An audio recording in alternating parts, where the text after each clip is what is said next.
दिवाली, रोशनी का पर्व, एक ऐसा त्योहार जिसमें पूजा की जाती है देवी लक्ष्मी की। देवी लक्ष्मी यानी संपन्नता के प्रतीक।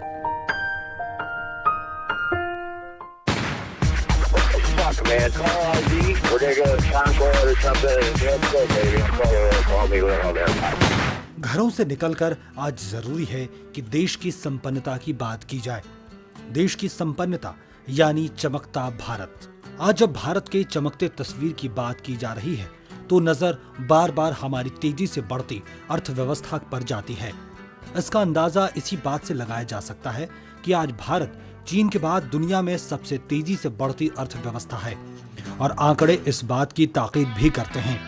आधिकारिक आंकड़ों के अनुसार इस साल अप्रैल से जून की अवधि में सकल घरेलू उत्पादन जीडीपी की वृद्धि दर 8.9% रही, जिसमें शायद ही किसी को शक होगा कि विकास की ये तेजी आम भारतीयों पर भी अपना असर डाल रही है।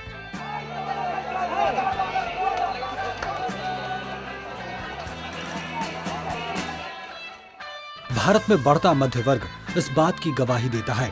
सबसे तेजी से बढ़ते क्षेत्रों की बात करें तो उत्पादन और निर्माण क्षेत्र का इस तेजी में जबरदस्त भागीदारी है। अप्रैल से जून के दौरान देश में उत्पादन क्षेत्र लगभग 11% से भी ज्यादा की रफ्तार से बढ़ा, वहीं निर्माण क्षेत्र लगभग 10% की रफ्तार से बढ़ा। ये खुश होने के बहुत सारे कारण हमारे पास हैं। अभी मुंबई स्टॉक एक्सचेंज का सेंसेक्स कल ऑल टाइम हाई 12,700 को पार किया उसने। इसके अलावा जो और आंकड़े अभी आ रहे हैं उसमें ट्रक्स की बिक्री सितंबर में 40% के आसपास बढ़ी, कारों की बिक्री लगातार बढ़ रही है, टेलीविज़न सस्ते हो रहे हैं, कंप्यूटर सस्ते हो रहे हैं। पिछले दिवाली से इस दिवाली तक लोगों को बड़ी खुशहाली मिली है। अगर आप बाज़ार के तौर पे देखेंगे तो लोगों ने पैसा बनाया है। बाज़ार में जो गिरावट आई थी वो गिरावट जो मई के महीने में आई उसके बाद से बाज़ार में काफ़ी रिकवरी हो गई है, तो खुशहाल होने का कारण है। उसके अलावा आपके लिए ऑप्टिमिस्ट होने के बहुत सारे कारण हैं।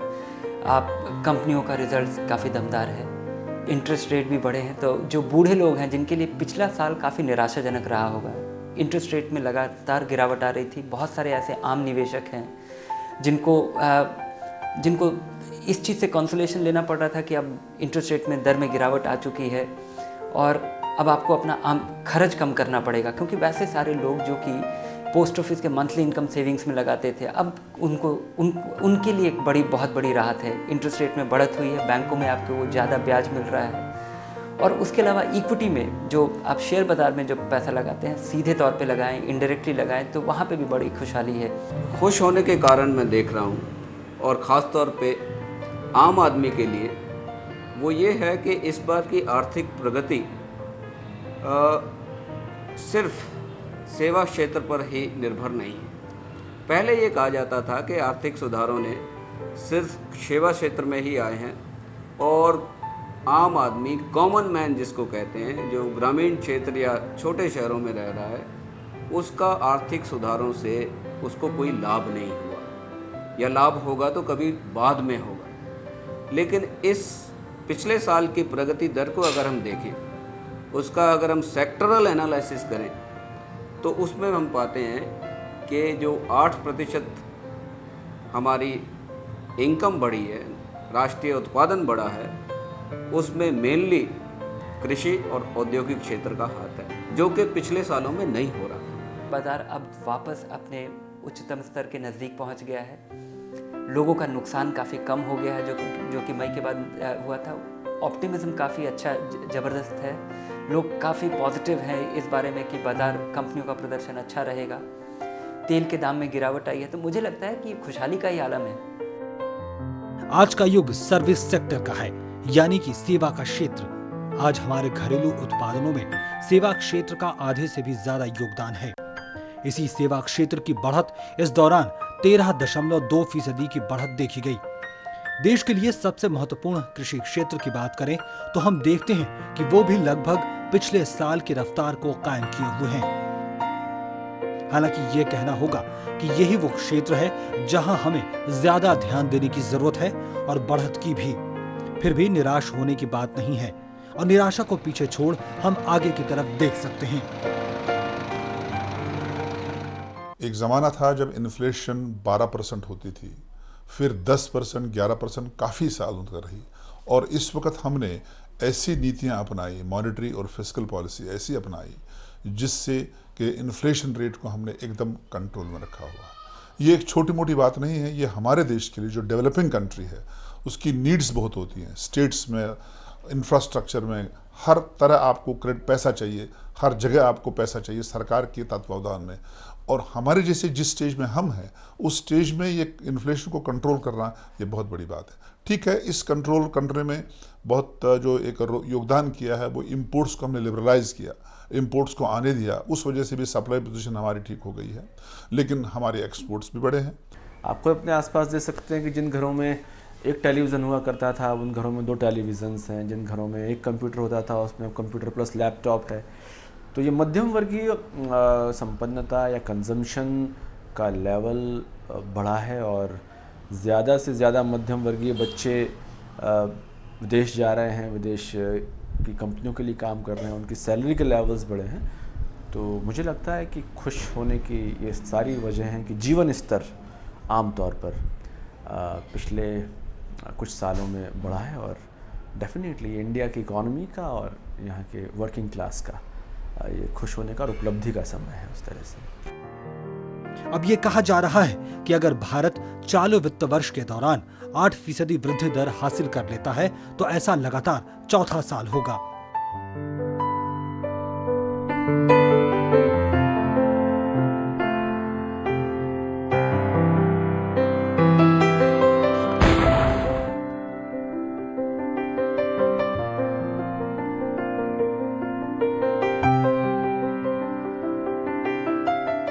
वर्ष 2006 के मार्च महीने में ब्रिटेन का आम बजट पेश किया गया। बजट में ब्रितानी वित्त मंत्री के भाषण का एक मुख्य अंश कुछ इस तरह था: भारत और चीन से मिलने वाली कड़ी प्रतिस्पर्धा का मतलब है कि हम हाथ पर हाथ धरकर नहीं बैठ सकते। इससे पहले अमेरिकी राष्ट्रपति बुश ने अपने अहम राष्ट्रीय भाषण में कुछ ये कहा: हाथ पर हाथ धरकर हम नहीं बैठ सकते। दुनिया की अर्थव्यवस्था में हम भारत और चीन जैसे नए प्रतियोगियों को देख रहे हैं। 2 बड़े और विकसित देश और दोनों की टिप्पणियों में एक सी बात: चीन और भारत जैसी उभरती आर्थिक महाशक्तियों का मुकाबला करना होगा। आखिर ये बयान क्यों आए हैं और इनके पीछे का सच क्या है? इस सच को आंकड़े काफी हद तक बयान करते हैं। भारतीय रिजर्व बैंक ने अप्रैल में अपनी वार्षिक नीति पर जारी बयान में भारत में वर्ष 2006-07 में विकास दर 7.5 से 8% के बीच रहने की उम्मीद जताई है।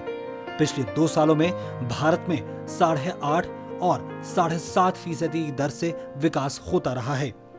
अगर भारतीय अर्थव्यवस्था की सकारात्मक पहलुओं की बात करें तो हमें कुछ बिंदुएं दिखती हैं, जैसे कि विकास दर में लगातार बढ़ोतरी होना, बढ़ता विदेशी निवेश, औद्योगिक और सेवा क्षेत्र में लगातार विकास, विदेशी मुद्रा भंडार में वृद्धि, सेंसेक्स में लगातार उछाल आना, मुद्रास्फीति काबू में रहना। विदेशी मुद्रा भंडार अब करीब 150 अरब डॉलर तक पहुंच गया है। कभी विदेशी संस्थानों से कर्ज लेने वाले भारत ने वर्ष 2003 में अंतर्राष्ट्रीय मुद्रा कोष को कर्ज देने की घोषणा की। हाल ही में संयुक्त राष्ट्र ने भी एक रिपोर्ट जारी की है जिसमें कहा गया है कि अगले 2 सालों तक भारत में 8% की दर से विकास होता रहेगा।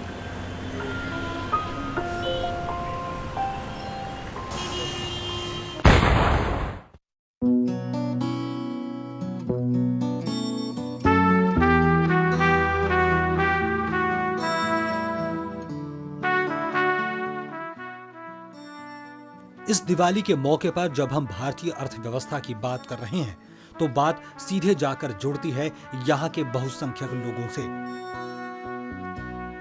वो लोग जो कृषि करते हैं, खेती करते हैं। भारतीय अर्थव्यवस्था की बात सच कहें तो हमारे खेती से ही शुरू होती है और वहीं खत्म होती है।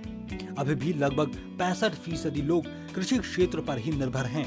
साथ ही ये क्षेत्र देश की अर्थव्यवस्था और किसानों के लिए काफी संवेदनशील है। इस बार हालात अभी तक अच्छे दिख रहे हैं। इस बार अगस्त और सितंबर में अच्छी बारिश हुई। हालांकि इस बार पश्चिम क्षेत्र में बारिश ने कई जगह कहर भी बरपाया, लेकिन कुल मिलाकर इस बार बारिश में कोई कमी नहीं दिखती।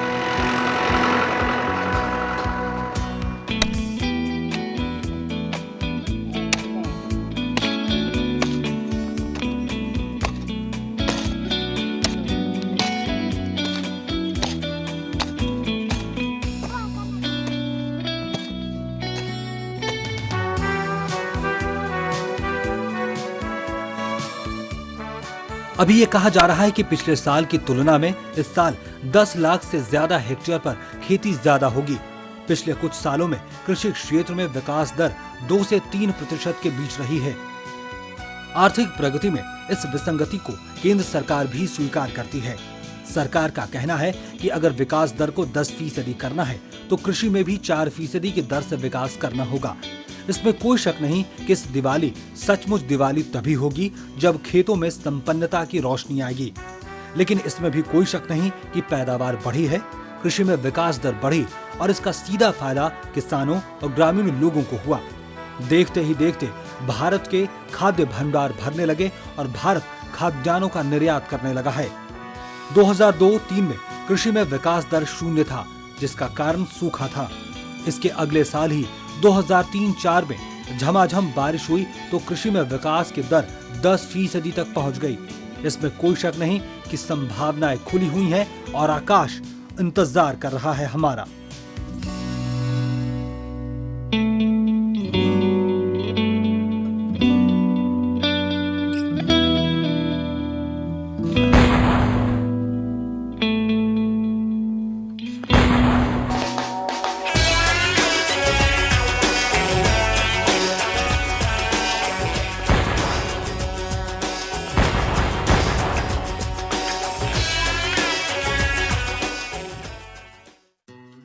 इस दिवाली में जब हम बात रोशनी की कर रहे हैं, भारत के चमकीलेपन की कर रहे हैं, यानी इंडिया शाइन कर रहा है। इंडिया शाइनिंग के युग में आज हमारा औद्योगिक विकास भी तेजी से हो रहा है। लगता है कि खुश होने के कारण भी कम नहीं। हमारा ओवरऑल औद्योगिक विकास इस वित्तीय वर्ष जुलाई में 12% की गति से बढ़ रहा है। औद्योगिक विकास सूचकांक के नब्ज देखें तो वो भी सुनहरी तस्वीर पेश करता है। जुलाई 2006 में औद्योगिक विकास सूचकांक 12.4 को छू गया और अगर इसकी तुलना पिछले साल से करें तो हम पाते हैं कि ये बढ़त काफी ज्यादा है। पिछले साल इसी समय औद्योगिक विकास सूचकांक सिर्फ 4.7% ही था। तेज गति से ज्यादा अच्छा माना जाता है लगातार कायम रहने वाली बढ़त। ये बढ़त हम देख सकते हैं मैन्युफैक्चरिंग सेक्टर यानी उत्पादन के क्षेत्र में। इस क्षेत्र में जुलाई में रिकॉर्ड 13% से भी ज्यादा की बढ़त देखी गई। हमारी इकोनॉमी में जो मैन्युफैक्चरिंग सेक्टर है उसके रेट ऑफ ग्रोथ इस वक्त 13 से 14% है। कुछ टाइम पहले ये 8% थी। अब 8% से 13-14 हो जाना विद इन ए ईयर, ये एक बहुत बड़ी उपलब्धता है हमारी इकोनॉमी के लिए। ऑटोमोबाइल्स में इंडिया ने जो पिछले 10 सालों में किया है वह अभूतपूर्व है। नंबर 3 जो बहुत बड़ा एरिया फ्यूचर का है वो है आउटसोर्सिंग, खासतौर से नॉलेज के एरिया में। इंडिया के टीचर्स, इंडिया के ट्यूटर्स, इंडिया के एक्सपर्ट्स इंडिया में बैठकर यूके और ब्रिटेन और अमेरिका की क्लासेस लेंगे। ये आने वाले 5 सालों में बड़ी इंडस्ट्री के रूप में देखता हूँ। इसकी रीज़न क्या है कि हमें बहुत बड़ा कॉस्ट एडवांटेज है। जो बीपीओ पूरी इंडस्ट्री बूम की है उसका रीज़न क्या है कि हमारे बहुत स्मार्ट बच्चे अमेरिका के 10% प्राइस पे यहाँ अवेलेबल है। खनन क्षेत्र में हम 6% की रफ्तार से बढ़ रहे हैं। वहीं सबसे प्रमुख क्षेत्रों में से एक बिजली के क्षेत्र में भी हमारे विकास की दर लगभग 8.5% है, जबकि खनन और बिजली क्षेत्र में पिछले साल नकारात्मक बढ़त देखी गई थी। इस तरह से देखें तो कहा जा सकता है कि ये बढ़त काफी उत्साहित करने वाली है।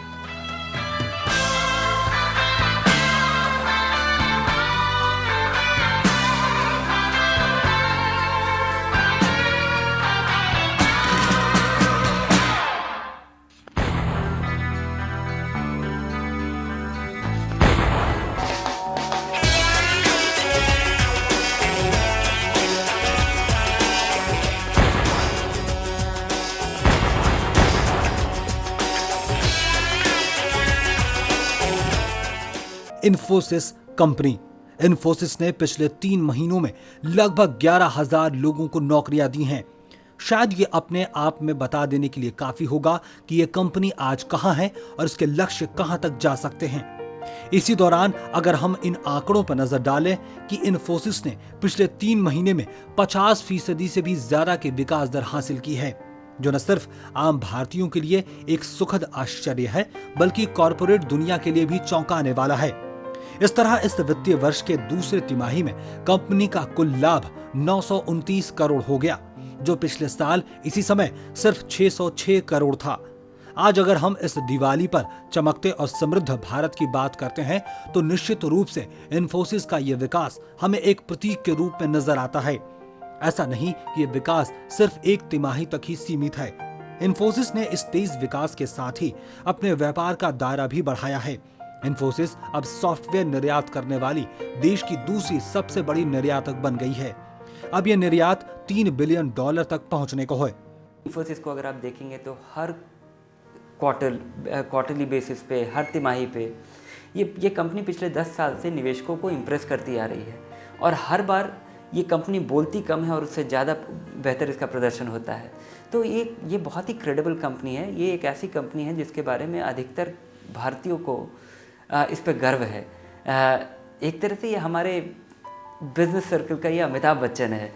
तो इस पॉइंट ऑफ व्यू से देखिए तो इन्फोसिस आपके लिए एक ब्रॉड बेंचमार्क नहीं हो सकता, लेकिन ओवरऑल मुझे लगता है कि जिस तरह का ग्रोथ हम मैन्युफैक्चरिंग सेक्टर में भी देख रहे हैं, क्योंकि इन्फोसिस का कंपैरिजन केवल 4 और कंपनियों से किया जा सकता है, बाकी टेक्नोलॉजी कंपनी भी इन्फोसिस से काफ़ी फर्क है। इन्फोसिस कंपनी का कहना है कि हमें पहले बिलियन तक निर्यात करने में 23 साल लग गए, दूसरे बिलियन तक आने में हमें 23 महीने लगे और तीसरे बिलियन का लक्ष्य पाने के लिए हमें सिर्फ 1 साल लगेंगे। कहने की जरूरत नहीं कि हौसले बुलंद हैं और सीमाएं आकाश तक हैं।